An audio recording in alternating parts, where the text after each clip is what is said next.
राधे राधे दोस्तों, स्वागत है आप सभी लोगों का एक बार फिर से द सैन एजुकेटर्स में। मेरा नाम है मुकुल चंद्रा और आज हम लोग पढ़ेंगे कंडीशनल प्रोबेबिलिटी के क्वेश्चंस का वीडियो नंबर 3। शुरू करने से पहले एक इन्फॉर्मेशन दे दूं कि हमारा टेलीग्राम चैनल है Sunrisers of GATE and ESE. इस टेलीग्राम चैनल पे हर वीडियो के बाद में एक शीट को अपलोड किया जाता है। अगर आप उस शीट को लगा लेंगे तो वो वीडियो आपको और अच्छे से समझ में आ जाएगा। तो आप लोग इस टेलीग्राम चैनल को ज्वाइन कर सकते हैं, लिंक डिस्क्रिप्शन में दिया हुआ है। देर न करते हुए हम लोग आज के इस वीडियो को शुरू करते हैं। तो दोस्त, हमने पिछले 2 वीडियो में खूब ढेर सारे कंडीशनल प्रोबेबिलिटी के क्वेश्चन लगाए। आज फिर हम वही करने वाले हैं, ठीक है। और जहाँ तक है कि आज ये अपना वीडियो लास्ट होगा कंडीशनल प्रोबेबिलिटी का, फिर हम लोग आगे का नया टॉपिक पढ़ेंगे। ओके,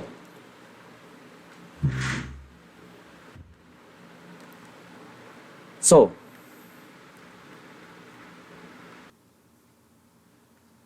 तो भाई लोग अब हम लोग शुरू करते हैं।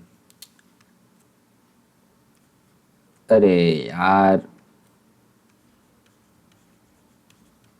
ओके, तो हमारा आज का पहला क्वेश्चन क्या है। In a population of n families 50% of the families have 3 children, 30% of the families have 2 children, the remaining families have 1 child. The probability that a randomly picked child belongs to a family of 2 children। ठीक, अच्छा, चलो अच्छी बात है। क्या करो, कभी भी आपको परसेंट में कोई चीज़ दी हो, ठीक, तो आप उसको नंबर में कन्वर्ट करो। नंबर में कैसे कन्वर्ट करोगे?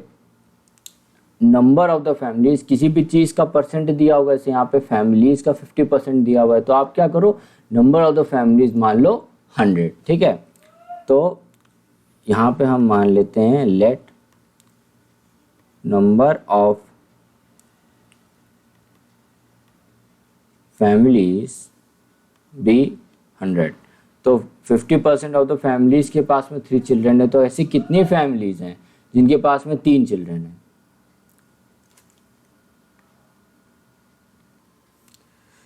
जब मैं वीडियो रिकॉर्ड करने बैठता हूँ तो कोई ना कोई आ जाता है, दूध वाला, तो पता नहीं कौन कौन सब आ जाते हैं।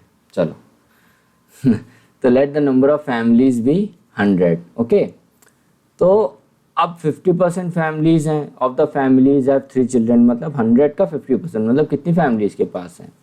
50 फैमिलीज के पास में कितने चिल्ड्रंस हैं?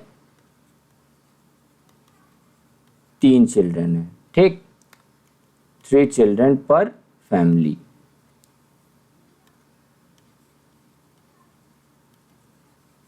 ठीक है, फिर 30 फैमिलीज के पास में किस रेट से बच्चे हैं?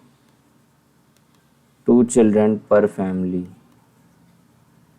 ये जो दिया है ना, ये 2 चिल्ड्रन और 3 चिल्ड्रन, ये हमको रेट दिया है कि किस रेट से बच्चे हैं, समझे ना। एक प्रकार से रेट इसको समझो। ये नहीं है कि टोटल 50 फैमिली के पास में सिर्फ 3 ही बच्चे हैं, ऐसा नहीं है।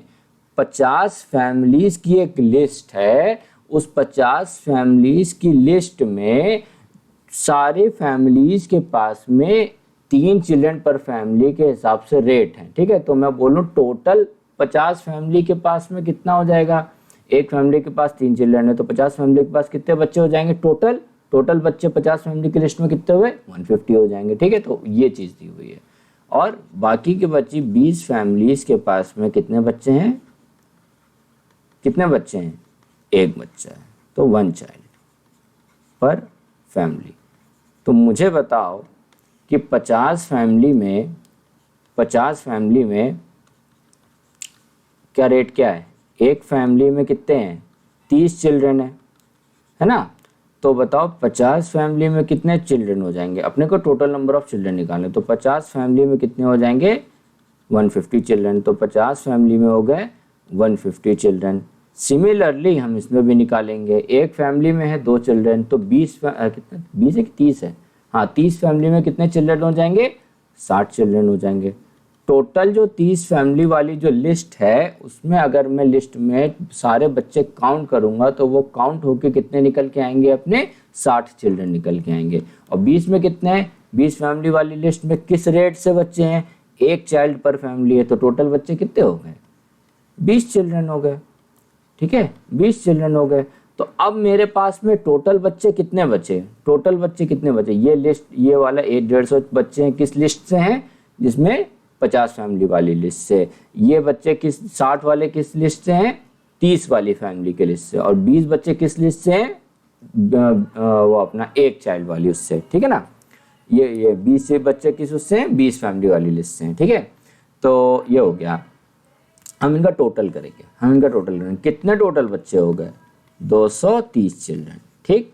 तो अब हम 230 बच्चों में से एक बच्चे को उठा रहे हैं, ठीक।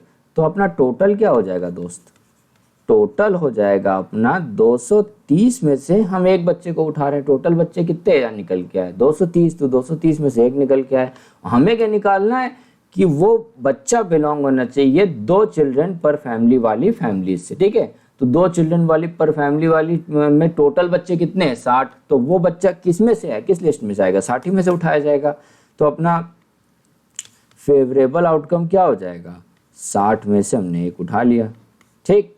तो अब अगर हम इसकी प्रोबेबिलिटी निकालनी चाहें तो क्या हो जाएगा, फेवरेबल अपॉन टोटल, तो ये हो जाएगा 60 बटे 230, तो ये हो गया 6/23। दिस इज योर आंसर, ठीक, दिस इज योर आंसर, ये हो गया, ठीक है। तो क्वेश्चन को इसको थोड़ा सा खोलना सीखना था, बस खोलना सीख गए फटाक से अपना निकल आएगा। अब देखो यही कंफ्यूज करेगा कि ये क्या दिया, 2 चिल्ड्रन 3 चिल्ड्रन, ये तो ये अपने को रेट दिया है, ठीक है ना, रेट दिया हुआ है, बस यहीं पे मात खा जाएंगे। ये रेट एक बार समझ में आ गया तो फिर आदमी बड़े आराम से कर लेगा, बड़े आराम से कर लेगा।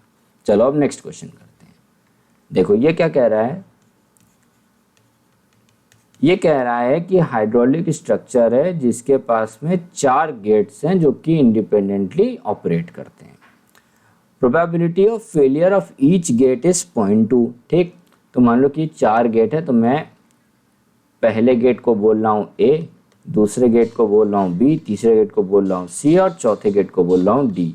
ये हैं हमारे क्या, गेट्स हैं, ठीक है। अच्छा, ये हमारे गेट्स हैं। फिर बोल रहा है कि probability of failure of each gate is 0.2, probability of failure of each gate is 0.2 given that gate 1 has failed, probability that both gate 2 and gate 3 will fail. मतलब कि पहला गेट अपना फेल कर चुका है, तो अपने को निकालना है कि गेट 2 और गेट 3 भी अपने फेल हो जाएंगे, ठीक है। तो ये किसका क्वेश्चन हो गया, ये क्वेश्चन हो गया अपने कंडीशनल प्रोबेबिलिटी का, ये क्वेश्चन हो गया अपने कंडीशनल प्रोबेबिलिटी का। तो हमसे क्या पूछ रहा है, हमसे पूछ क्या रहा है, देखो क्या कंडीशन बोल रहा है, बोल रहा है कि गेट 2 और गेट 3 ये भी फेल हो जाएंगे। हमको इसकी प्रोबेबिलिटी निकालनी है अगर गेट 1 हमारा ऑलरेडी फेल हो चुका है, समझे। गेट 2 और गेट 3 की फेल होने की प्रोबेबिलिटी हमको निकालनी है अगर गेट 1 हमारा ऑलरेडी फेल हो चुका है, और सबके फेल होने की प्रोबेबिलिटी अपने को क्या दी हुई है, 0.2। सबके फेल होने की प्रोबेबिलिटी हमको क्या दी हुई है, 0.2।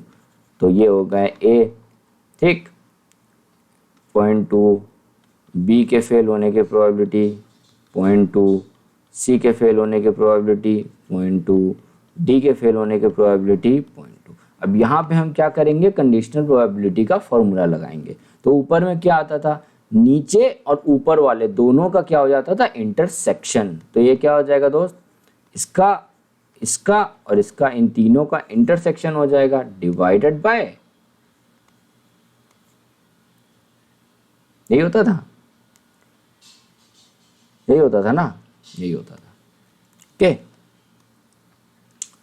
यही हो जाता था अपना, है ना। एक मिनट, ये मैंने थोड़ा सा उल्टा तरीके से लिख दिया, इसको ऐसे लिखना चाहिए था, समझे। अब ये लिखा कंडीशनल प्रोबेबिलिटी के फॉर्म में, ओके।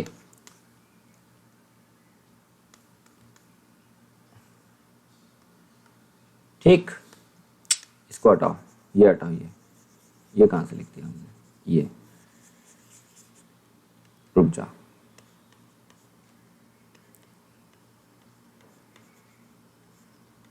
ठीक है। इसका मतलब तो मैंने आपको समझा ही दिया है, मतलब हम समझ गए। तो ये हो गया अपनी क्या, कंडीशनल प्रोबेबिलिटी की ये हो गया, फॉर्मूला में लिखा हमने कंडीशन प्रोबेबिलिटी, तो ये हो गया। अब ये कि ये इसका वैल्यू कैसे निकालेंगे, देखो इसमें दिया हुआ है इंडिपेंडेंटली।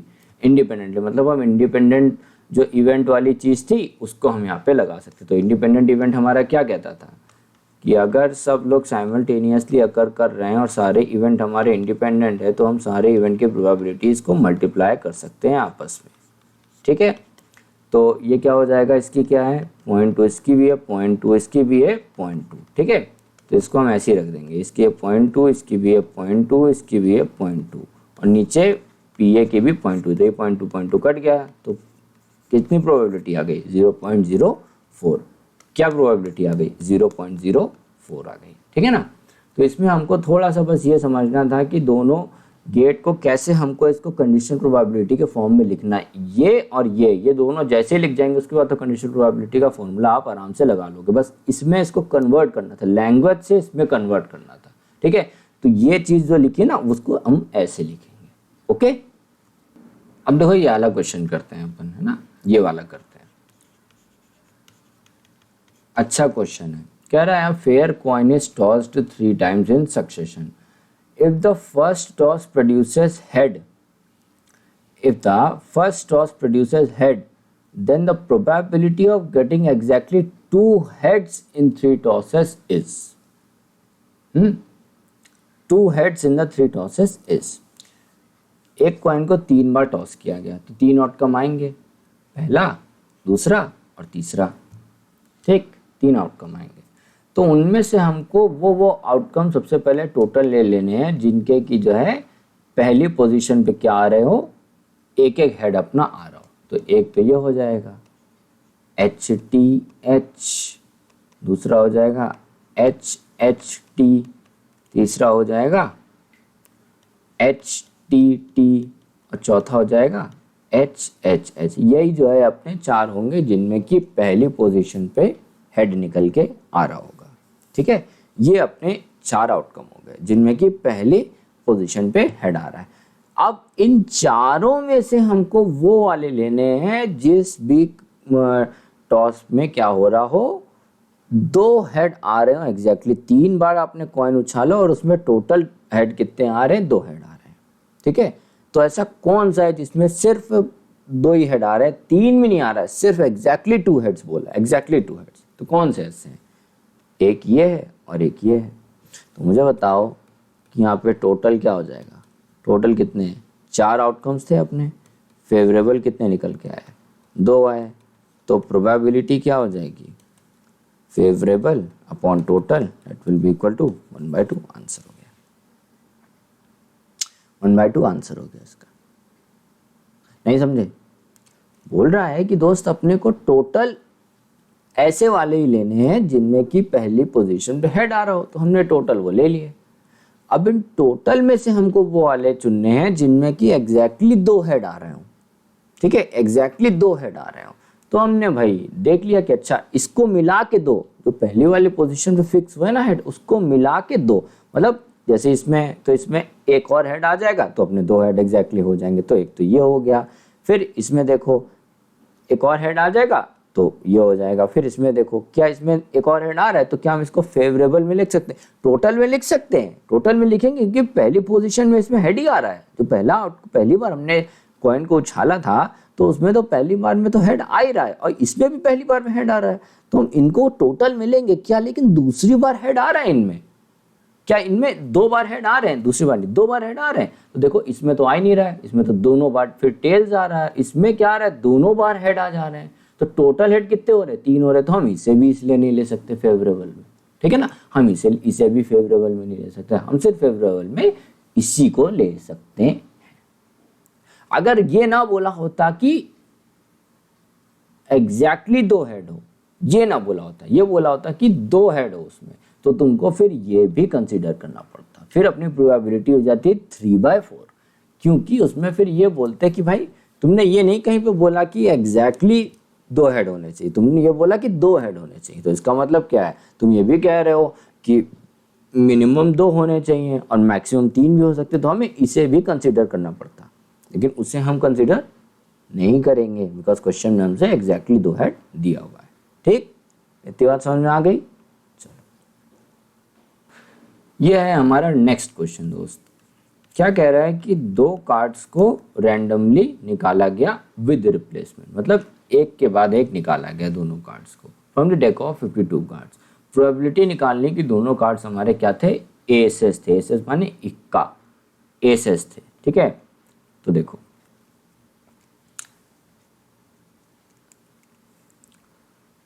फिफ्टी टू कार्ड्स में से अपने जो होते हैं वो उसमें 4 एस होते हैं, ठीक। तो पहले क्या किया, विद रिप्लेसमेंट निकाला है, विद रिप्लेसमेंट निकाला है, विद रिप्लेसमेंट निकाला है, ओके। तो तुमने पहला कार्ड निकाला, पहला कार्ड निकाला टोटल में से, ठीक। तो पहला कार्ड अपना एसी होना चाहिए, तो ये हमने निकाल लिया। तो वो कैसे निकालोगे, ऐसे ही तो निकालोगे भाई साहब। टोटल कार्ड्स कितने थे, 52 में से तुमने एक निकाला, ठीक है ना। और फिर तुम बोल रहे हो कि दोनों कार्ड एस होने चाहिए, तो मतलब पहला कार्ड भी एस होना चाहिए। तो पहला कार्ड तुम किस लिस्ट में से निकाल रहे हो, एस की लिस्ट में से निकाल लो। एस कितने, 4 है, 4 में से तो एक निकालोगे। फिर तुमने क्या किया कि निकाला, देखा ए से अच्छा, फिर उसको दोबारा से उस डेक में रख दिया, दोबारा से डेक में रख दिया। फिर तुम गए दोबारा निकालने के लिए, तो जब तुमने निकाला तो उस डेक में 51 बचे थे, फिर तुमने दोबारा से रख दिया, तो उस डेक में फिर दोबारा कितने कार्ड्स हो गए, 52। तो अब की बार भी तुम सेकंड कार्ड भी जब निकालोगे तो उसमें भी कितने पे होंगे, 52 ही कार्ड्स तो होंगे। तो 52 ही कार्ड्स में से तो तुम एक निकाल रहे होगे, तुमने एक निकाल लिया। और फिर जब 52 में से एक निकालो तो 4 में से भी एक निकालोगे। अपने को एस निकालने, और एस कितने होते हैं, 4 होते हैं।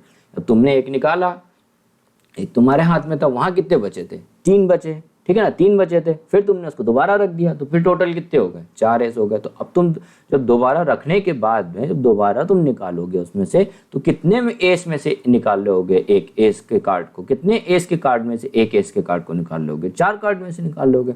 तो ये हो गया। तो तुम्हारा आंसर क्या हो जाएगा, 4/52 इंटू 4/52, ये तो होगा। This will be equal to 1/13, 1/13, this will be equal to 1/169. This will be your probability. Okay. चलो दोस्त, इतनी बात समझ में आ गई। आ जाओ अगला क्वेश्चन करते हैं। ये बहुत अच्छा क्वेश्चन है, बहुत ही अच्छा क्वेश्चन है, बहुत ही बेहतरीन क्वेश्चन है। आओ। In a game, 2 players X and Y toss a coin alternatively. Whoever gets a head first wins the game and the game is terminated. यहाँ तक पहले हिंदी समझो। क्या कह रहा है, 2 प्लेयर हैं एक्स और वाई, वो कॉइन उछालने का गेम खेल रहे हैं, ठीक है। और पहले एक उछालेगा, फिर दूसरा उछालेगा, फिर एक उछालेगा, फिर तीसरा उछालेगा, ऐसे तो करते जाएंगे। लेकिन गेम खत्म कब होगा, गेम में जीतेगा कौन और कैसे जीतेगा गेम, ठीक है ना। ये है कि गेम को जीता कैसे जाएगा। जीता ऐसे जाएगा कि जिस किसी के भी पास में, जिस किसी ने भी कॉइन को उछाला और उसका हेड आ गया, पहले उसका पहले क्या आ गया, हेड आ गया, तो गेम वो बंदा जीत जाएगा और गेम वहीं पे खत्म हो जाएगा, ठीक। ये है अपना गेम। बोल रहा है कि एक्स ने गेम की शुरुआत की, मतलब पहली जो चांस आई वो किसकी आई, एक्स की आई, सिक्का उछालने की। तो अपने को प्रोबेबिलिटी निकालनी है कि एक्स जो है गेम को जीत गया, मतलब कॉइन उछाला एक्स ने और नीचे उसका आ गया हेड, तो एक्स गेम जीत गया। अपने को इसकी प्रोबेबिलिटी निकालनी है। तो आओ निकालता हूं मैं प्रोबेबिलिटी, है जी। अच्छा देखो, एक चीज पहले यहां पे कर लेते हैं। एक्स के पास नहीं, यहां पे पहले लिख लो। अगर एक्स के पास हेड आया तो मैं लिखूंगा उसको एक्स, ठीक। और अगर रुक जा, इसको कर लेते हैं। अगर एक्स के पास आया टेल्स, इसको नोट डाउन कर लेना पहले वाले को। अगर एक्स के पास टेल्स आया तो मैं उसको लिखूंगा एक्स डैश, ठीक। अगर एक्स के पास हेड आया तो मैं लिखूंगा एक्स, एक्स के पास टेल्स आया तो मैं लिखूंगा एक्स डैश, ठीक है। ऐसे ही वाई के पास, अगर वाई के पास हेड आया तो मैं लिखूंगा वाई, और अगर वाई के पास टेल्स आया तो मैं लिखूंगा वाई डैश, ठीक है। इतनी बात समझ लो, बाद में वहां कंफ्यूज नहीं होना, ओके।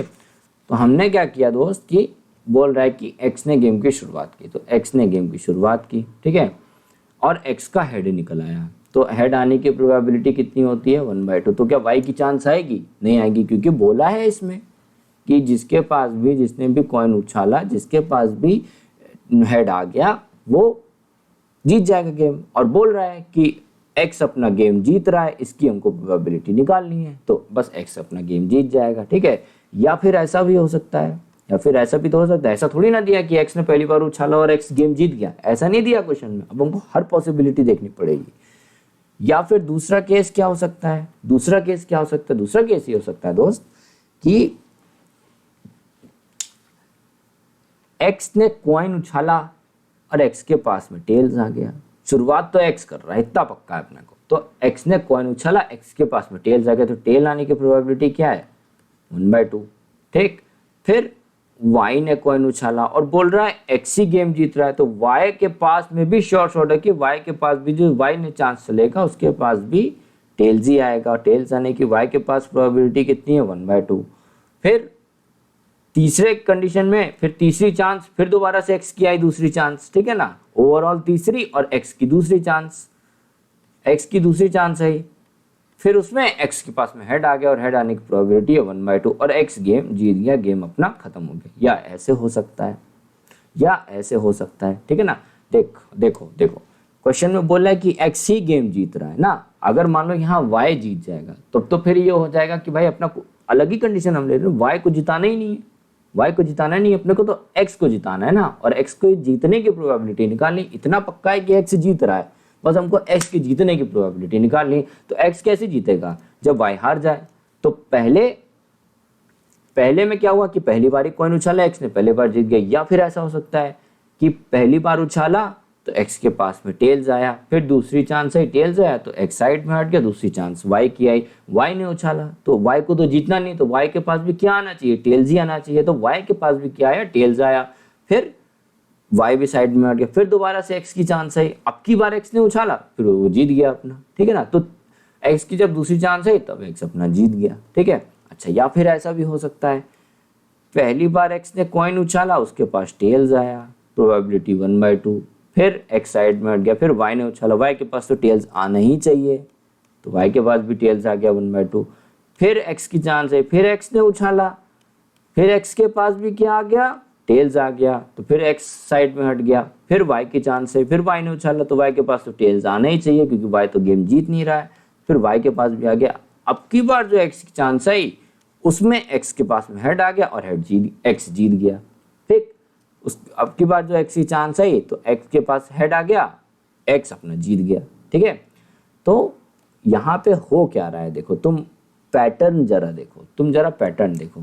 या तो एक्स पहली बार उसकी चांस में जीत जा रहा है, ठीक है, या तो एक्स की जब ओवरऑल तीसरी चांस आ रही है तब वो जीत जा रहा है, ठीक है, या फिर जब एक्स की पांचवी चांस आ रही है, पांचवी चांस आ रही, ओवरऑल पांचवी चांस आ रही है, तब जो है एक्स जीत जा रहा है, ठीक है ना। अच्छा चलो छोड़ो, या तो एक्स पहली चांस में जीत जा रहा है, या तो एक्स की जब दूसरी चांस आ रही है इसमें तब जीत जा रहा है, या तो एक्स की जब तीसरी चांस आ रही है तब एक्स जीत रहा है, ठीक है। तो ऐसे ही होगा, पहली चांस आई, ओवरऑल, मैं ओवरऑल चांसेस की अब बात करूंगा, ठीक है। दूसरी तीसरी वाली एक्स की खुद की चांस कितनी बार आई उसको मैं नहीं करूंगा। अरे भाई देख, 3 लोग कोई गेम खेल रहे हैं, 3 लोग बैटिंग कर रहे हैं, ठीक है, तो पहला दूसरा तीसरा तुम अंपायर हो, तुम अंपायर की तरह देख रहे हो, ठीक है। तो मैं कहूंगा कि भाई ओवरऑल मान लो कि 3 लोगों ने बैटिंग किया, तो मैं कहूंगा ओवरऑल जो है कितने लोगों ने बैटिंग किया? 3 लोगों ने बैटिंग किया। अब एक आदमी की 2 बार आ रही हूँ, मैं उसको काउंट नहीं करूंगा, मैं देखूंगा ओवरऑल कितने चांस है, ठीक है। तो ओवरऑल पूरे गेम में जो जीत रहा है, एक बार आ रहा है, एक पहली बार में एक्स जीत जा रहा है, या फिर 3 चांस हो रही है तब एक्स जीत रहा है, या फिर 5 चांस हो रही है तब एक्स जीत रहा है। तो यहाँ पे हम अगर इसको लिखना चाहें तो कैसे लिखेंगे प्रोबेबिलिटी को? तो या तो 1/2 है, या फिर 1/2 मल्टीप्लाइड बाय 1/2 मल्टीप्लाइड बाय 1/2। ये मल्टीप्लाई क्यों हो रहा है? क्योंकि एंड है ना भाई। देख पहली बार दूसरे वाले में देखो, दूसरे वाले अपना हम लोग केस में देखते हैं, तो इसमें क्या है, पहली बार एक्स आया, कॉइन उछाला, क्या हुआ? टेल्स आया, तो 1/2, फिर एंड, फिर वाई आया, ठीक है ना, वाई बाहर थोड़ी ना जा रहा है, वाई फिर आएगा, तो वाई ने उछाला, उसके पास टेल्स आया, फिर एंड फिर एक्स आया, उसके पास में हेड आ गया, एक्स जीत गया अपना, ठीक है। तो टेल्स आया, फिर एंड वाई के पास टेल्स आया, एंड एक्स के पास हेड आ गया, ठीक है। फिर यहाँ पे भी एक्स के पास टेल्स आया, एंड वाई के पास टेल्स आया, फिर एक्स के पास टेल्स आया, फिर वाई के पास टेल्स आया, फिर एक्स के पास हेड आ गया। तो ये तो एंड एंड एंड एंड चल रहे हैं ना, ये तो अपना कंटिन्यूएशन में चल ही रहा है, तो इसलिए यहाँ पे मल्टीप्लाई होगा। फिर यहाँ पे भी ऐसे ही 1/2 1/2 1/2 1/2 इंटू 1/2, 3 तो 5 थे ना, plus dash dash dash dash. तो 1/2 देखो दोस्त किस उसमें लिखे हुए हैं, ये है 1/2 1, फिर ये है 1/2 का क्यूब, फिर ये है 5 plus dash dash dash dash dash. तो ये तुम देखो किस रूप में लिखे हुए हैं, ये तुमको लिखेगा कि ज्योमेट्रिक प्रोग्रेशन। ये पता है क्या लिखा है, 1/2 का इनफाइनाइट ज्योमेट्रिक प्रोग्रेशन, ये लिखा हुआ है 1/2 का इनफाइनाइट ज्योमेट्रिक प्रोग्रेशन लिखा हुआ है। ओके, तो ज्योमेट्रिक प्रोग्रेशन जब होता है तो उनका इनफाइनाइट ज्योमेट्रिक पोजीशन की प्रोग्रेशन किसी का भी, और उसका हमको सम फाइंड करना होता है, तो उसका एक फॉर्मूला होता है, सम होता है अपना a अपॉन में 1 - r, ये होता है सम। तो a क्या है यहाँ पे 1/2, r क्या है अपना 1 - 1/2 का स्क्वायर, ये r है अपना, है ना, ये r है, तो इसका हो जाएगा 1/2 डिवाइडेड बाय 1 - 1/4, तो हो जाएगा 1/2 अपॉन में 3/4, तो हो जाएगा 2, तो आंसर हो जाएगा 2/3। आंसर क्या हो गया अपना आंसर, आंसर हो गया अपना 2/3। ठीक, देखो नहीं समझ में आया इसको, आ जाओ दोबारा से एक्सप्लेन करता हूँ। क्या कह रहा है दोस्त इसमें कि पहली बार एक्स ने कॉइन उछाला, एक्स अपना पहली बार जीत गया, लेकिन यहाँ पे ये नहीं लिखा हुआ है कि एक्स पहली बार में ही, पहली बार चांस हुई, पहली बार एक्स ने कॉइन उछाला और पहली बार में ही एक्स जीत गया, ये नहीं लिखा हुआ है।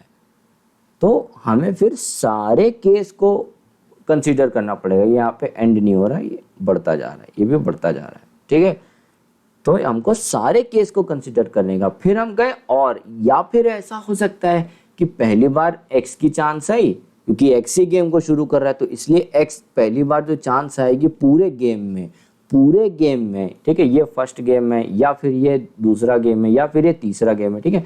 तो जो हर गेम में जो अपना हर मैच में, सॉरी मैच बोलो, चलो हर मैच में जो पहली चांस आएगी वो किसकी आएगी, एक्स की आएगी, अकॉर्डिंग टू द क्वेश्चन। तो फिर एक्स ने शुरू किया, तो पहली बार में एक्स का हेड नहीं आया, ठीक है, फिर दूसरी बार, फिर अगली चांस किसकी आएगी, वाई की आएगी। ये नहीं लिखा है कि अगली चांस भी लगातार एक्स की चांस आ रही, ये नहीं लिखा है, एक बार एक्स करेगा दूसरी बार वाई करेगा। देखो कॉइन ऑल्टरनेटिवली लिखा हुआ है, ठीक है ना। तो फिर भाई एक्स हार गया, पहले एक्स की टेल्स आया, तो फिर दूसरी चांस किसकी आएगी, वाई की आएगी, वाई ने कॉइन उछाला। अच्छा, क्वेश्चन में दिया कि एक्स जीत रहा है, हमको जीतने की प्रोबेबिलिटी निकालनी है, ये लिखा हुआ है कि एक्स अपना जीत रहा है। तो फिर जब वाई की चांस आएगी तो वाई तो ऑब्वियस सी बात है हारा होगा। हारने का क्या है कि हारने के लिए वाई के पास में टेल्स आना चाहिए, तो वाई के पास में टेल्स आ गया, फिर एक्स के पास में हेड आ गया और एक्स जीत गया। तो टोटल जो चांस हुई, टोटल जो गेम खेला गया वो कितने का खेला गया, 3 मैच का खेला गया, ठीक है ना, 3 बार का गेम खेला गया। ओके, फिर ऐसा भी हो सकता है कि पहली बार एक्स चला, टेल्स आ गया, फिर वाई चला, उसके पास टेल्स आ गया, फिर एक्स चला, उसके पास टेल्स आ गया, फिर वाई चला, उसके पास टेल्स आ गया, फिर जब एक्स खेला तो उसके पास में हेड आ गया और एक्स जीत गया अपना। फिर इसके बाद भी ऐसा हो सकता है, एक और आ जाओ कर लेते हैं, एक और कर लेते हैं। पहली बार एक्स चला, उसके पास टेल्स आ गया, ठीक, चलो मैं 1/2 नहीं लिख रहा हूँ, आप लोग वही ऐसे समझो, ठीक है। पहली बार एक्स चला, उसके पास टेल्स आ गया, फिर वाई चलेगा, उसके पास तो टेल्स आएगा, ठीक है। फिर दूसरी बार एक्स चला, उसके पास टेल्स आ गया, फिर वाई चला, फिर टेल्स आ गया, फिर एक्स चला, फिर उसके पास टेल्स आ गया, तो फिर अब की बार वाई चलेगा, उसके पास फिर से टेल्स आएगा, तो फिर एक्स चला और एक्स जीत गया। तो अब की बार देखो एक्स की पोजीशन क्या है, एक्स की पोजीशन क्या है कि उसके जो है वो जीत रहा है अब की बार वाले गेम में, कितनी पोजीशन गिने से 1 2 3 4 5 6 7। जब एक्स 7वीं बार एक मैच में टॉस को उछाल रहा है तो उसका जो है क्या आ रहा है प्रोबेबिलिटी, वो मतलब उसके पास में क्या आ जा रहा है, हेड आ जा रहा है और एक्स जो है गेम जीत जा रहा है। फिर अगर मान लो ये भी हो सकता है, उसके बाद में अगली बार क्या हो सकता है कि 9वीं बार उसका जब चांस आएगा तब उसके पास में जो आएगा हेड तब वो जीतेगा। फिर अगले उसमें मान लो फिर ऐसा भी हो सकता है कि उसके अगले में भी हो सकता है जब 11वीं बार आएगा, फिर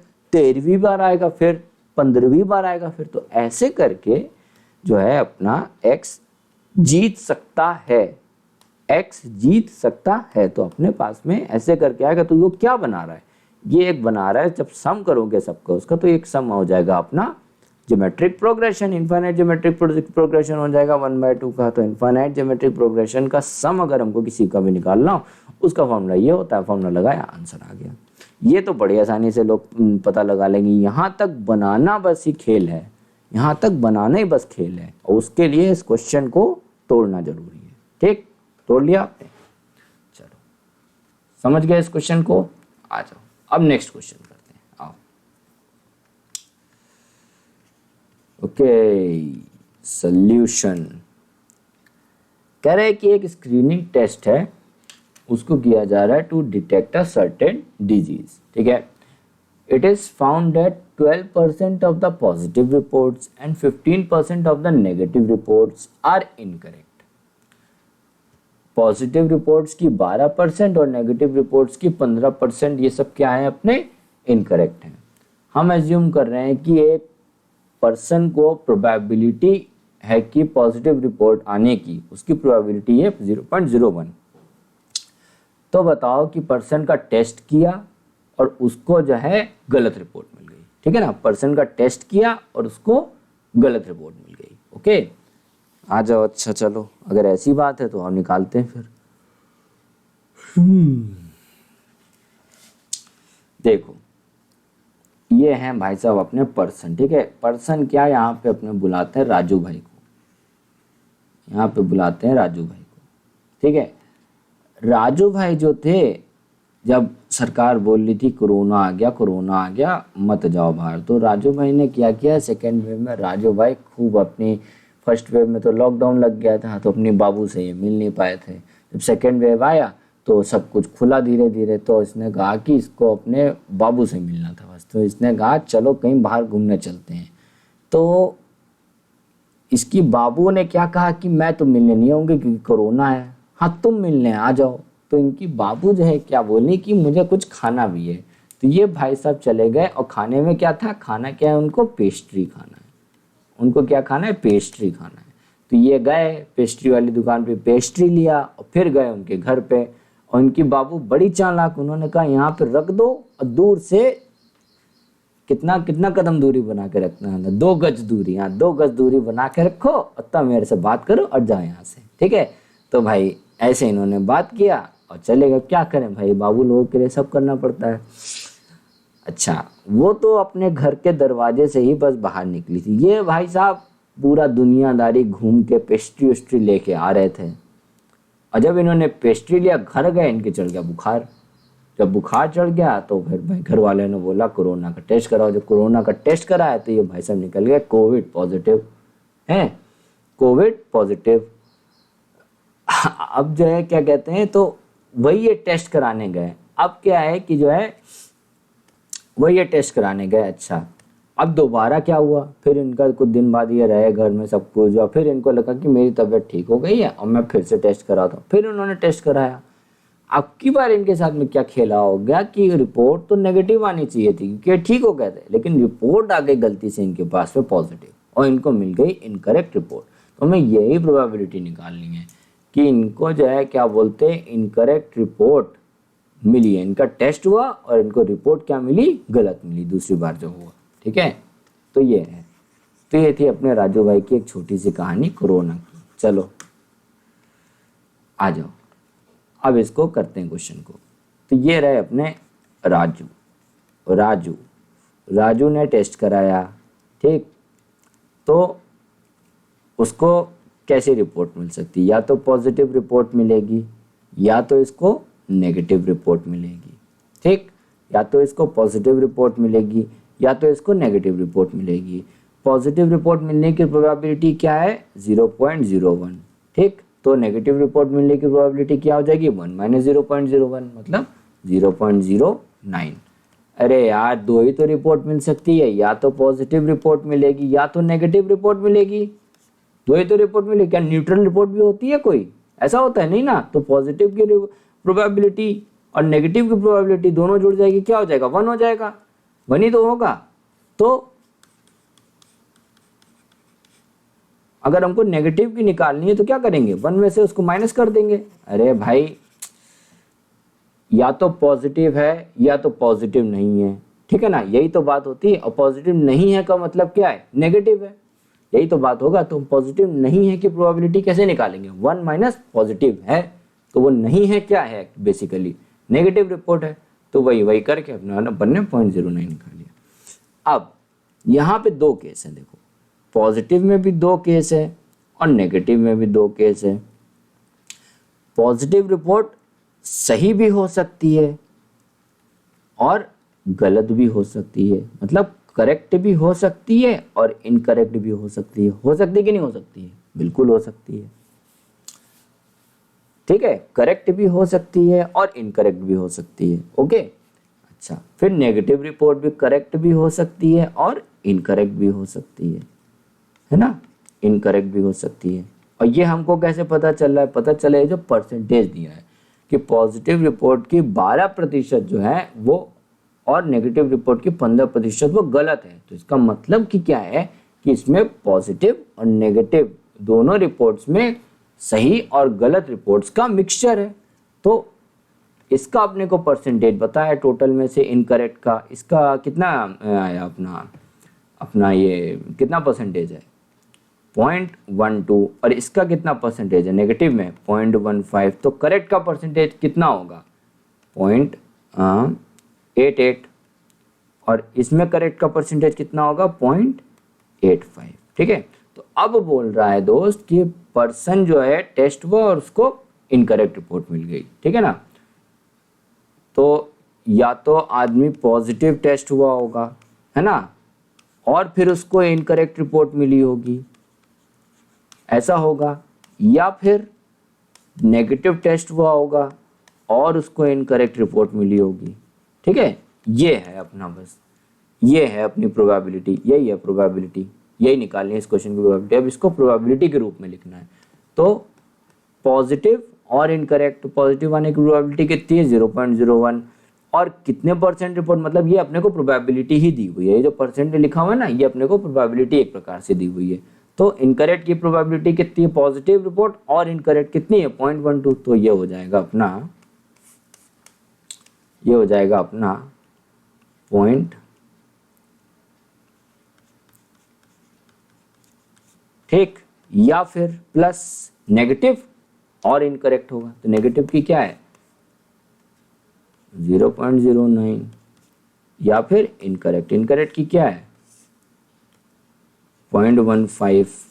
मल्टीप्लाई करोगे तो ये आपका निकल के आएगा 97। This is your answer.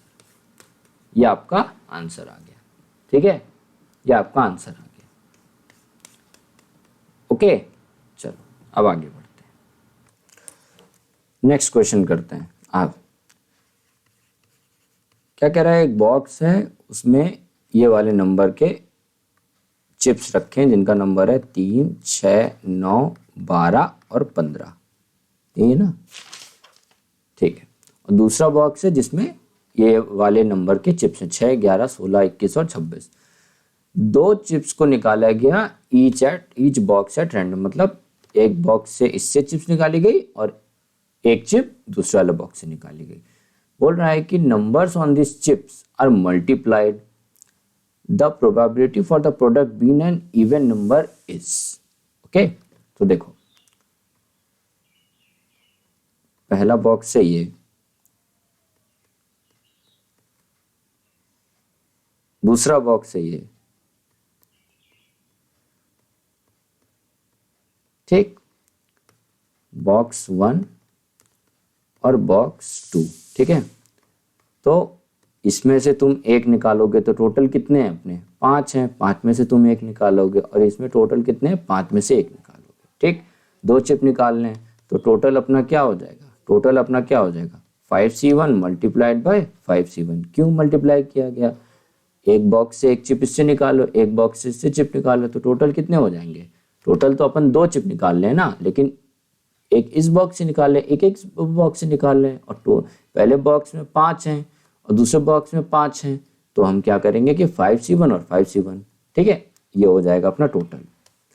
अच्छा, अब क्या बोल रहा है कि जो अपना निकलनी चाहिए वो होनी चाहिए क्या, इवन नंबर होना चाहिए। जो भी हम चिप निकाले, मतलब इसमें से मान लो एक चिप निकाली और इसमें से हमने दूसरे बॉक्स में से भी एक चिप निकाली, दोनों को जब हम मल्टीप्लाई करेंगे, दोनों के जो नंबर लिखे हैं ऊपर, उनके चिप के ऊपर जो नंबर लिखे हैं उनको जब हम मल्टीप्लाई करेंगे तो वो क्या आना चाहिए, जो आंसर आना चाहिए वो क्या आना चाहिए, इवन नंबर आना चाहिए। ठीक है, तो हमको ये सबसे पहले पता होना चाहिए कि हम 2 नंबर को, कौन से ऐसे 2 नंबर को मल्टीप्लाई करें कि अपना जो आंसर है वो इवन आए। तो इसकी कंडीशन होती है, क्या होती है, या तो तुम दोनों नंबर अपने इवन होने चाहिए तो जो आंसर आएगा वो क्या आएगा, इवन आएगा। ठीक है, या फिर तुम्हारा एक नंबर इवन होना चाहिए और एक नंबर ऑड होना चाहिए, तो अपना जो आंसर आएगा वो इवन आएगा। ठीक है, एक नंबर दोनों नंबर इवन हो, दोनों को मल्टीप्लाई कर दिया तो आंसर इवन आया, फिर एक नंबर इवन हो एक नंबर ऑड हो, दोनों को मल्टीप्लाई किया तो आंसर अपना इवन आएगा। ठीक है, तो फेवरेबल आउटकम्स अपने क्या क्या हो जाएंगे, फेवरेबल आउटकम के ढेर सारे केस होंगे। एक होगा केस नंबर 1, पहले हम केस नंबर 1 करते हैं कि केस नंबर 1 में क्या है कि both chips are even number, मतलब दोनों चिप के ऊपर इवन नंबर है। तो बताओ इसमें कितने इवन नंबर है, चिप नंबर बॉक्स नंबर 1 में कितने इवन नंबर है, 1 और 2। तो भाई एक चिप जो निकलेगी वो इवन ही होगी अपनी, तो दोनों में से तुम एक चूज करोगे, तो पहले वाले बॉक्स से क्या आ जाएगी ये, फिर दूसरे वाले बॉक्स से तुम निकालोगे, दूसरे वाले बॉक्स में कितने इवन नंबर है, 1 2 3, तो दूसरा भी अपने को इवन ही नंबर निकालना है। तो एक जो इवन नंबर दूसरे वाले बॉक्स से जो चिप निकलेगी वो इन 3 इवन नंबर में से निकलेगी, क्योंकि हमको इवन ही नंबर चाहिए।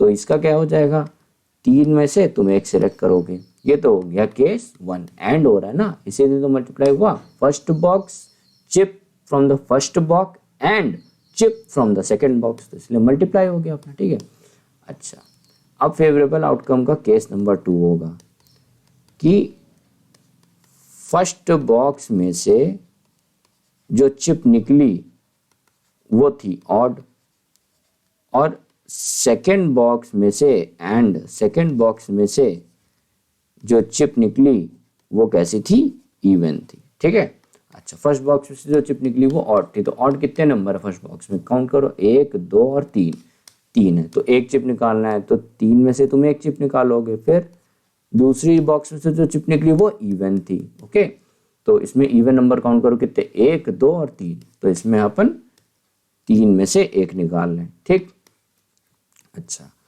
अब एक और केस होगा, केस नंबर 3, वो क्या होगा कि पहले बॉक्स में से जो चिप निकली वो इवन थी और दूसरे बॉक्स में से जो चिप निकली वो ऑड थी। समझे, वो क्या थी, ऑड थी अपनी। क्यों ऐसा नहीं हो सकता यार, इवन इंटू इवन इवन था, इवन इंटू ऑड इवन था, तो ऑड इंटू इवन भी तो इवन होगा। मल्टीप्लिकेशन के केस में ये अपना जवाब दोनों बराबर होते, लेकिन यहाँ पे हमें देखना पड़ेगा, क्योंकि ऐसा भी हो सकता है कि पहले वाले बॉक्स से इवन निकले तो दूसरे से ऑड निकले, या फिर ऐसा भी हो सकता है कि पहले से ऑड निकल आए दूसरे से इवन निकल आए। समझे, तो ये सीन है अपना। ठीक है, तो ये सीन है अपना। Okay,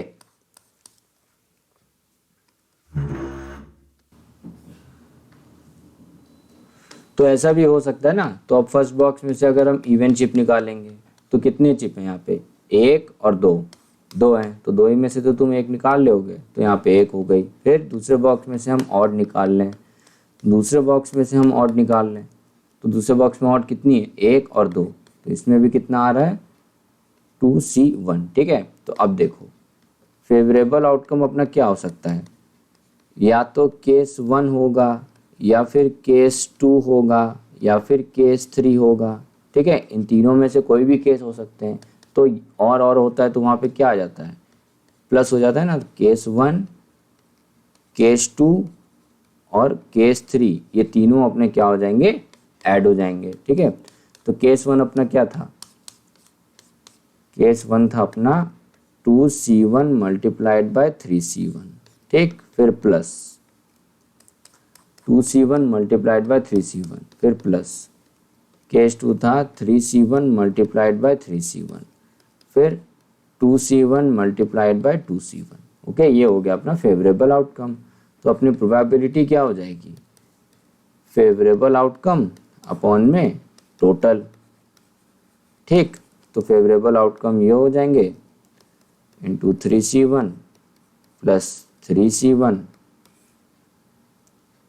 into 3c1 plus 2c1 into 2c1 divided by total कितना आया था 5c1, ठीक है।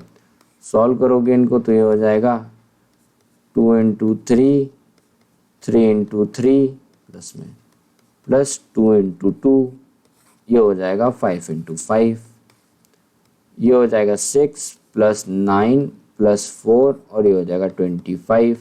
तो हो जाएगा 9 प्लस 6 15, 15 प्लस 4 19/25, ठीक है। ये अपना आंसर हो गया, ये अपना क्या हो गया, आंसर हो गया। तो ऐसा अगर केस आए तो अपने को ऐसे करना होता है, सारी चीज़ें ध्यान रखनी होती है इसमें। ओके, नेक्स्ट क्वेश्चन करते हैं।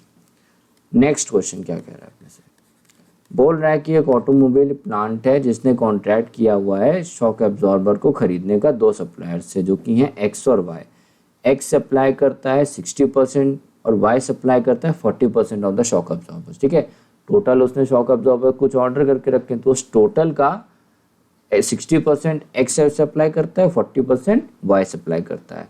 सारे प्रोडक्ट को जो है क्वालिटी टेस्ट के लिए भेजा गया। तो टेस्ट में क्या हुआ कि 96% of the shock absorber supplied bye x reliable निकले और 72% ऑफ द शॉक एब्जॉर्बर जो कि वाई ने सप्लाई किए थे वो रिलायबल निकले। तो अपने को बताना है कि रैंडमली एक हमने शॉक एब्जॉर्बर को सिलेक्ट किया, तो अपने को बताना है प्रोबेबिलिटी उस शॉक एब्जॉर्बर की जो कि वाई ने सप्लाई किया है और वो रिलायबल भी है, ठीक है। Found reliable is supplied by Y is, इसकी प्रोबेबिलिटी अपने को निकालनी।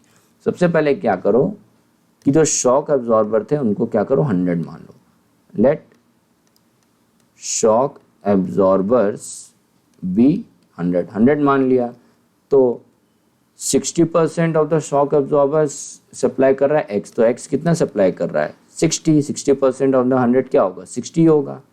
और वाई कितना सप्लाई कर रहा है, वाई सप्लाई कर रहा है 40, तो एक्स सप्लाई कर रहा है 60 शॉक एब्जॉर्बर, वाई सप्लाई कर रहा है 40 शॉक एब्जॉर्बर।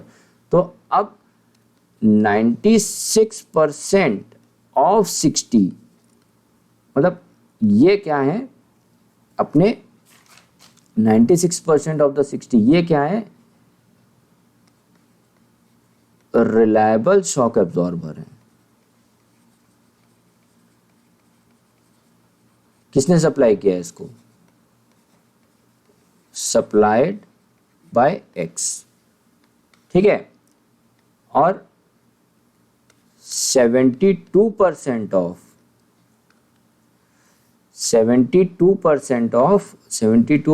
ऑफ 40 ये क्या है reliable shock absorber supplied by Y, ठीक है। ये वो है, तो इनको जरा निकाल लो तुम।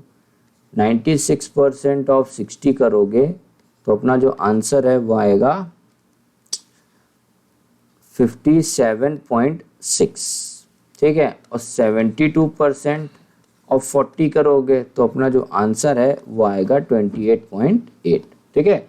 तो 96% ऑफ 60 आया 57.6 और 72% ऑफ 40 क्या आया 28.8, ठीक है। तो अब ये जो 57.6 है 28.8 है, इस टोटल में से हमको चुनना है एक, हम इसमें से एक को चुनेंगे और वो जो चुना हुआ होना चाहिए वो y, तो ये वो y वाला होना चाहिए, मतलब कि ये y वाला हो गया। तो अपना टोटल क्या हो जाएगा, टोटल क्या हो जाएगा 57.6 प्लस 28.8, क्योंकि अपने को ये पता है कि वो रिलायबल होना चाहिए। तो रिलायबल कितना है, रिलायबल तो यही है ना,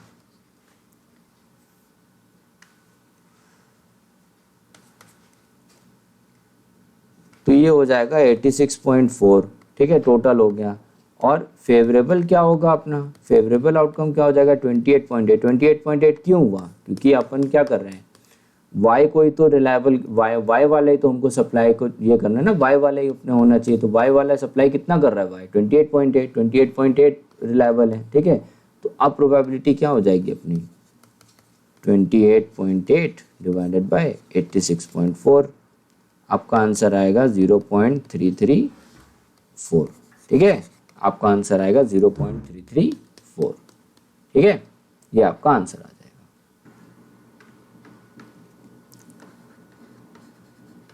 देखो अब ये वाला क्वेश्चन सॉल्व करेंगे। फिगर दिया हुआ है स्कीमेटिक प्रोडक्शन प्रोसेस का, ऐसे प्रोडक्शन हो रही, मतलब पहले जॉब है वो ए से जा रही है सी में और फिर अपना फाइनल प्रोडक्ट प्रोड्यूस हो रहा है, फिर जॉब जा रही है या फिर क्या हो रहा है बी से जा रही है सी में और अपना फिनिश प्रोडक्ट हो रहा है, ठीक है।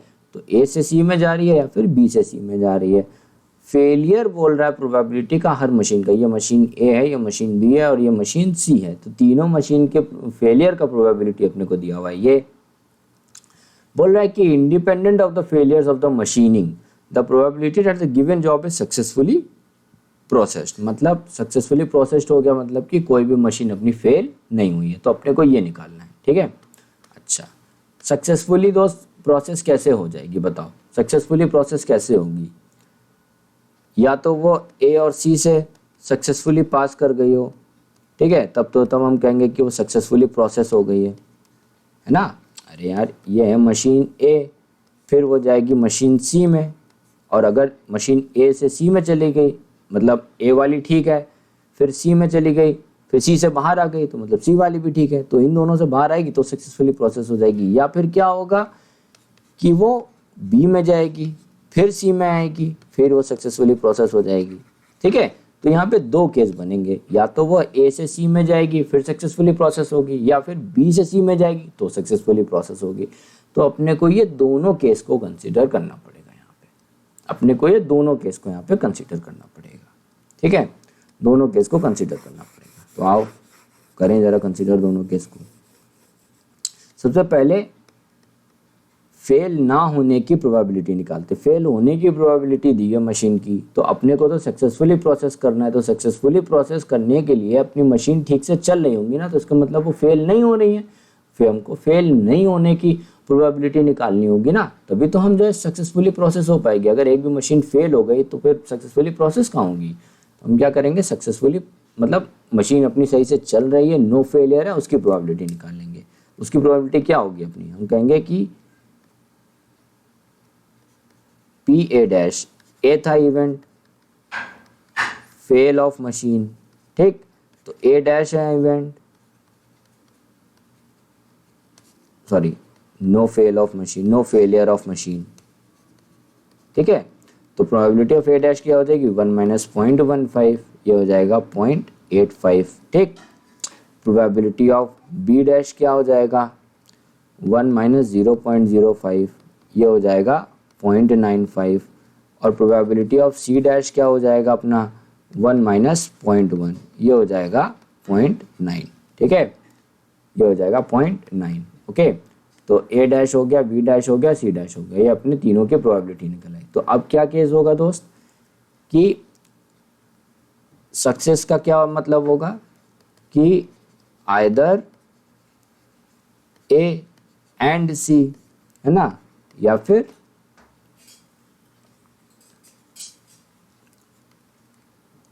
बी एंड सी, यही हो रहा होगा दोनों में से, है ना।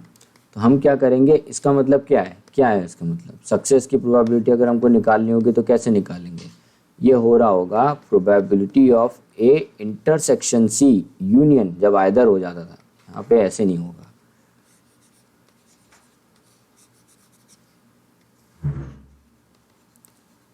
ये चीज़ हो जाएगी, या तो ये हो रहा होगा या ये हो रहा होगा। जहाँ कहीं भी आइदर आ जाता है वहाँ क्या होता है, यूनियन होता है ना, एडिटिव थ्योरम से हमने सीखा था, तो ये चीज़ हो जाएगी अपनी, ठीक है, ये चीज़ हो जाएगी अपनी, ओके। तो मैं क्या बोल रहा हूँ कि अब इसको एडिटिव थ्योरम में लिखना थोड़ा सा डिफ़िकल्टी हो जाएगी, तो मैं क्या कर रहा हूँ कि ए इंटरसेक्शन सी को बोल दे रहा हूँ एक्स और बी इंटरसेक्शन सी को बोल दे रहा हूँ वाई, ठीक है। तो ये क्या हो जाएगा, P of X union Y, ठीक है।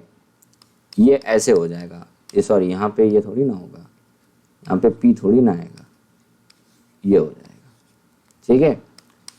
तो मैंने इसको बोल दिया x और इसको बोल दिया y, तो ये हो गया x यूनियन y। अब हम इसको एडिटिव थ्योरम से थोड़ा आसानी से लिख पाएंगे। तो ये हो जाएगा p ऑफ x, ये हो जाएगा p ऑफ y और माइनस में p of x intersection y, ये हो जाएगा। ओके, तो p ऑफ x है क्या दोस्त, p ऑफ x है क्या, p ऑफ x क्या होगा, probability of a intersection c, है ना, a intersection c, oh sorry, एक चीज़ और करो, a डैश c डैश होगा या b डैश c डैश होगा, तो यहाँ पे a डैश होगा, c डैश होगा, b डैश होगा, c डैश होगा। अरे अपन यार सक्सेस करा रहे हैं ना, तो सक्सेस वाले इवेंट को हमने a डैश बोला था, b डैश बोला था, c डैश बोला था, सही मशीन चल रही है। तो यहाँ पे भी a डैश c डैश होगा, यहाँ पे b डैश c डैश होगा, ठीक है। तो इसका मतलब क्या हुआ, a dash c dash, okay. तो ये क्या हो गया अपना, बोला है क्वेश्चन में एक चीज़ और बोली है कि इंडिपेंडेंट ऑफ फेलियर से, मतलब फेलियर अगर इंडिपेंडेंट है तो अपना जो मशीन का फेलियर नहीं हो रहा है, मतलब मशीन अपनी सही से चल रही, वो भी इंडिपेंडेंट होगी। तो फेलियर की प्रोबेबिलिटी इंडिपेंडेंट है तो वो भी इंडिपेंडेंट होंगे दोनों, ठीक है ना। तो अगर इंडिपेंडेंट है तो हम यहाँ पे इंडिपेंडेंट इवेंट पर ये लगा देंगे, मल्टीप्लाई हो जाएगा। तो पी ए डैश क्या होगा, पी ए डैश हमने निकाला हुआ है 0.85 है, पी ए डैश है अपना 0.85 और पी सी डैश है अपना 0.9, ठीक है। जब इसको तुम मल्टीप्लाई करोगे तो हो जाएगा आंसर, चलो उसको रखते हैं अभी, है ना। फिर पी वाई, तो पी वाई क्या है अपना, यही है ना, तो ये क्या हो जाएगा 0.95 इंटू 0.9, ठीक। तो ये क्या हो जाएगा अपना, चलो निकाल ही लेते हैं, छोड़ो निकाल लो, 0.85 इंटू 0.9 ये हो जाएगा 0.765 और इसको तुम कैलकुलेट करोगे तो ये हो जाएगा 0.855, ठीक।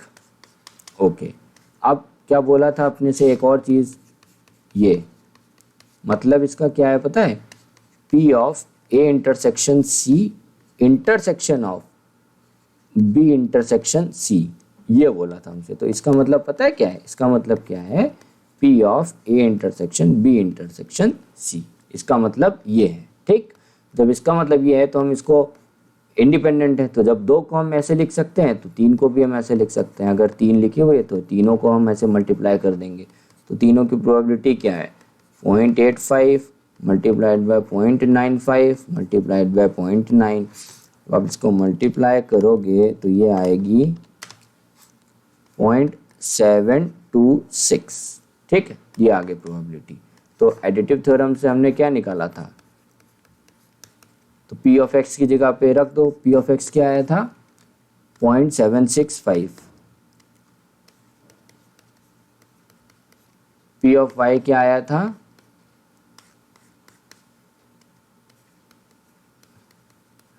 और ये क्या आया था। जब आप इसको प्लस माइनस करोगे तो अपना फाइनल जो आंसर आएगा वो आएगा 0.89325, ये अपना आ गया फाइनल आंसर, ठीक। समझे इसकी वर्किंग को, इसकी मेथड को समझे कैसे हमने निकाला इसको क्वेश्चन को। ओके चलो, अब हम करेंगे आज का लास्ट क्वेश्चन करेंगे। क्या कह रहा है, ग्रुप है जिसमें कि equal number of main and women है, 20% उस ग्रुप के जो मेन हैं वो क्या है, और 50% ऑफ द वुमेन उसी ग्रुप की वो क्या है, अनएम्प्लॉयड है। अगर एक पर्सन को उसमें से लिया गया तो हमको प्रोबेबिलिटी निकालनी है कि जो सेलेक्ट किया गया है पर्सन उस ग्रुप में से वो एम्प्लॉयड है, ठीक है। तो यहाँ पे क्या करो कि 100 है और वुमेन को भी मान लो, टोटल वुमेन कितनी है 100 है, टोटल मैन 100 है, टोटल वुमेन 100 है, ठीक है, क्योंकि बोले equal number of main and women है, ठीक है। ओके, तो टोटल कितने हो गए, मैन और वुमेन को जोड़ो तो टोटल नंबर ऑफ पीपल कितने हो गए, टोटल नंबर ऑफ पर्सन्स कितने हो गए, ग्रुप में कितने लोग हो गए, 200 हो गए, उसमें 100 वुमेन है और 100 मैन है, ठीक। ओके, बोला है 20% of the man are unemployed, तो 20% मैन मतलब 100 का 20% कितना होगा, 20, तो माने कि 20 मैन क्या है वो अनएम्प्लॉयड है, ठीक। और 80 मैन क्या है फिर, एम्प्लॉयड है, ठीक है। ऐसे ही वुमेन का भी निकाल लो, 50 वुमेन हमारी अनएम्प्लॉयड हैं, तो 50 वुमेन हमारी एम्प्लॉयड हैं, ओके। बोल रहा है कि एक पर्सन को अगर सेलेक्ट किया गया तो बताओ कि वो पर्सन एम्प्लॉयड होगा। तो देखो, एक पर्सन को सेलेक्ट करोगे तो टोटल तो आपका सीधे सीधे हो जाएगा, टोटल अपन ने कितने माने, 200 माने, तो 200 में से आप एक को सेलेक्ट कर रहे हो, ओके, ये तो चलो ठीक है, समझ में आ गया। अब बोल रहा है कि वो पर्सन एम्प्लॉयड होना चाहिए, तो ये नहीं लिखा है कि वो पर्सन मैनी है या वो पर्सन वुमेन है, तो अपने को दोनों केस होना चाहिए, ठीक है। दोनों केस हम लोग कंसिडर करेंगे, मैन वाला भी कंसिडर करेंगे और वुमेन वाला भी कंसिडर करेंगे, ठीक है। मैन वाला भी कंसिडर करेंगे और वुमेन वाला भी कंसिडर करेंगे। तो या तो ऐसा हो सकता है केस 1 में कि या तो आदमी, हमने एक पर्सन को सिलेक्ट किया और वो एक आदमी किससे सेलेक्ट हो जाए, मैन वाले ग्रुप से सेलेक्ट हो जाए जो कि एम्प्लॉयड है। तो एम्प्लॉयड मैन कितने हैं, 80 हैं, तो 80 में से हमने एक आदमी को सिलेक्ट कर दिया। या तो केस 2 होगा, ठीक है, 50 वुमेन में से हमने उस एक को सिलेक्ट किया हुआ है, 50 वुमेन में से हमने एक को सिलेक्ट किया हुआ है, 50 वुमेन एम्प्लॉयड है हमारी, तो 50 वुमेन में से हमने एक को सिलेक्ट किया हुआ। अपने को स्पेसिफाई नहीं है तो अपने को दोनों केस कंसिडर करने पड़ेंगे, ठीक है। पीछे हमने जितने भी क्वेश्चन करे उसमें यही देखा, स्पेसिफाई नहीं है तो अपने को जितने भी केसेस पॉसिबल हैं वो हमको करना पड़ेगा। तो यहाँ पे कुछ भी हो सकता है, वो एक पर्सन वुमेन भी हो सकता है, वो एक पर्सन वुमेन भी हो सकता है, बस यहाँ पे ये बता दिया कि एम्प्लॉयड है, तो एम्प्लॉयड मैन भी हो सकता है और एम्प्लॉयड वुमेन भी हो सकता है। तो एक ही एक करना है, तो अब या तो केस 1 होगा या फिर केस 2 होगा, और आ गया तो और के केस में क्या हो जाएगा, दोनों केस हमारे क्या हो जाएंगे, ऐड हो जाएंगे। क्या हो जाएंगे, ऐड हो जाएंगे। तो ये क्या हो जाएगा अपना 80C1 प्लस 50C1, ठीक है। तो फेवरेबल आउटकम क्या हो जाएगा, 80 प्लस 50, ये क्या हो गया अपना 130, और टोटल क्या था, 200 था, तो टोटल था अपना 200, है ना। तो प्रोबेबिलिटी क्या आएगी अपनी 130/200, सॉल्व करोगे तो आएगा आपका 0.65, ये आपका आंसर आ गया। क्या आ गया, 0.65 आंसर आ गया, ठीक। तो ये था हमारा भाई कंडीशनल प्रोबेबिलिटी, ये था हमारा क्या, कंडीशनल प्रोबेबिलिटी। यहाँ पे हमारी कंडीशनल प्रोबेबिलिटी पूरी तरीके से ख़त्म हो जाती है, ठीक है। अब हम लोग आगे बात करेंगे, नेक्स्ट लेक्चर में बात करेंगे हम बेस थ्योरम की, ओके। जब हमारी बेस थ्योरम ख़त्म हो जाएगी तो हम कहेंगे कि हमारी आधी प्रोबेबिलिटी ख़त्म हो गई है, प्रोबेबिलिटी में बहुत बाकी है। बेस थ्योरम है, उसके बाद में सारे डिस्ट्रीब्यूशन आ जाएंगे, डिस्ट्रीब्यूशन में क्या है अपना नॉर्मल, पॉइजन, ठीक है ना, ये सब जो डिस्ट्रीब्यूशन होते हैं ये वाले डिस्ट्रीब्यूशन आ जाएंगे। फिर उसके बाद में स्टैटिस्टिक आएगा, स्टैटिस्टिक्स में थोड़ा सा ही पार्ट है, वो अपना जल्दी कंप्लीट हो जाएगा, ठीक है। तो चलो इसको मैं यहीं पे ख़त्म करता हूँ, मिलता हूँ अगले वीडियो में, तब तक के लिए राधे राधे।